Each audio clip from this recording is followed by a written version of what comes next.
Assalamualaikum warahmatullahi wabarakatuh.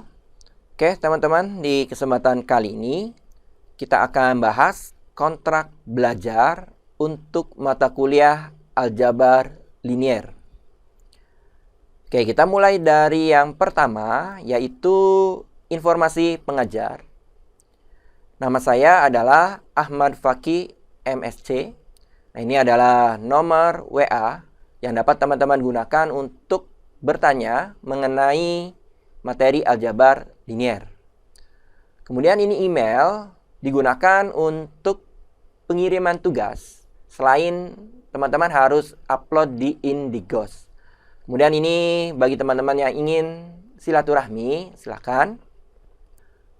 Oke, berikutnya kita akan bahas tentang sistem penilaian.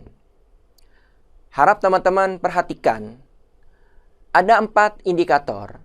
Yang pertama adalah absensi dengan bobot 10%.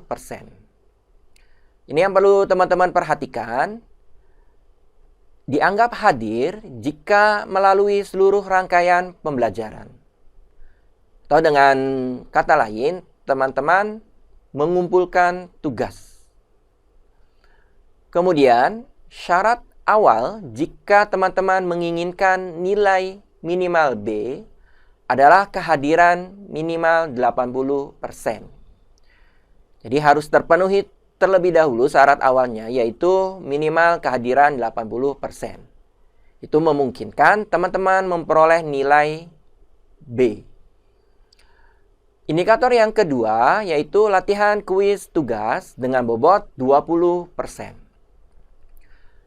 Berikutnya, indikator yang ketiga, UTS, ujian tengah semester, diberi bobot 30%. Harap diperhatikan, tidak ada remedial.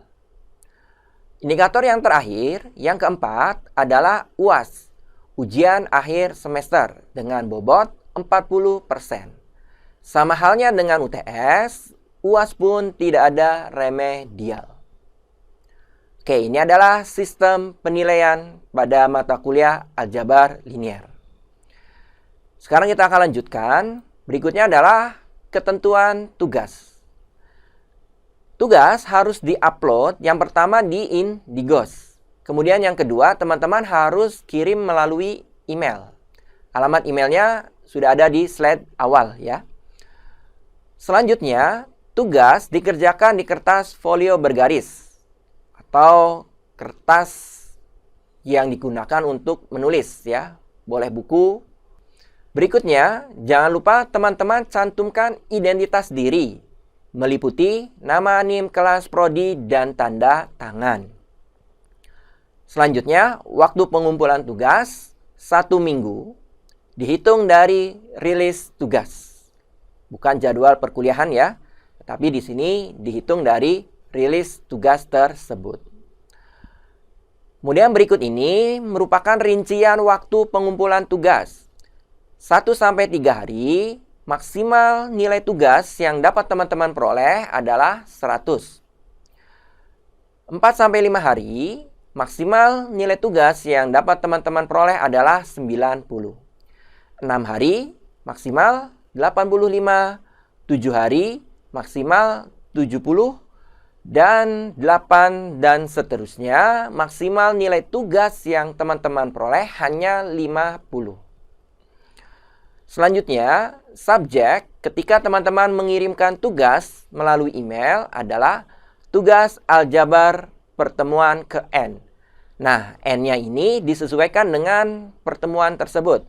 Misalkan pertemuan ke 1, 2, 4, dan seterusnya.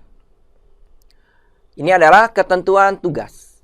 Selanjutnya, capaian mata kuliah setelah teman-teman menyelesaikan mata kuliah aljabar. Yang pertama, diharapkan teman-teman dapat memodelkan masalah nyata ke dalam persamaan linier atau sistem persamaan linier. Capaian yang kedua, diberikan sistem persamaan linier. Kemudian teman-teman mahasiswa dapat menulis matrik augmented ya, matrik yang diperbesar yang sesuai dengan sistem persamaan linear tersebut. Berikutnya, Diberikan sistem persamaan linear, mahasiswa dapat menentukan solusi sistem persamaan linear tersebut dengan menggunakan eliminasi Gauss, Gauss-Jordan, inverse matrix, dan dekomposisi matriks. Selain metode yang sudah pernah teman-teman pelajari, seperti eliminasi, substitusi, dan campuran.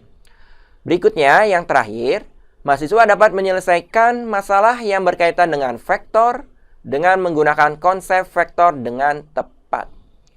Oke, ini adalah capaian mata kuliah aljabar linier. Berikutnya, kita akan bahas sedikit mengenai aljabar linier ya.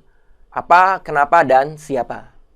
Yang pertama, apakah itu aljabar linier? Mata kuliah aljabar linier merupakan cabang dari matematika yang mempelajari tentang matriks dan vektor. Pada mahasiswa jurusan informatika, mata kuliah ini bertujuan agar mahasiswa memahami konsep-konsep matriks dan vektor untuk menyelesaikan masalah sehari-hari yang dimodelkan dalam bentuk sistem persamaan linier. Selanjutnya, why? Kenapa harus belajar aljabar linier?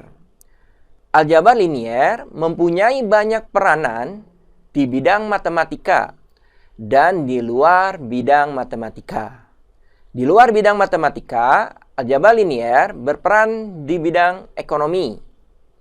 Kemudian aplikasi pada sistem jaringan, aplikasi pada genetika. Selain itu, aljabar linier juga berperan dalam bidang statistika, yakni dalam model linear regresi. Kemudian berkaitan dengan algoritma dan transformasi. Yang berikutnya, who? Siapa yang perlu belajar aljabar linier? Semua orang yang membutuhkan konsep matematika, khususnya yang berkaitan dengan vektor, matriks, dan persamaan linier, itu perlu belajar aljabar linier. Oke ya, itu berkaitan dengan aljabar, what, why, who. Oke, kita lanjutkan. Berikut ini adalah beberapa materi aljabar yang akan kita bahas ya. Yang pertama, sistem persamaan linier, kemudian eliminasi Gauss, ya, meliputi Gauss-Jordan, kemudian inverse matrix, ya, dekomposisi. Kemudian materi selanjutnya adalah matriks dan operasinya, determinan, aplikasi determinan, penggunaan dari determinan, kemudian vektor, nilai vektor dan vektor agent, kemudian diagonalisasi matriks. Selanjutnya, referensi yang digunakan, yang pertama adalah Howard Anton, Aljabar Linier Elementer, Erlangga, tahun terbit 2000. Dan buku Stephen J. Leon, Aljabar Linier dan Aplikasinya, edisi kelima, Erlangga, tahun 2001. Oke ya, teman-teman, ini adalah kontrak belajar untuk mata kuliah Aljabar Linier. Mudah-mudahan mudah dipahami dan bermanfaat ya teman-teman.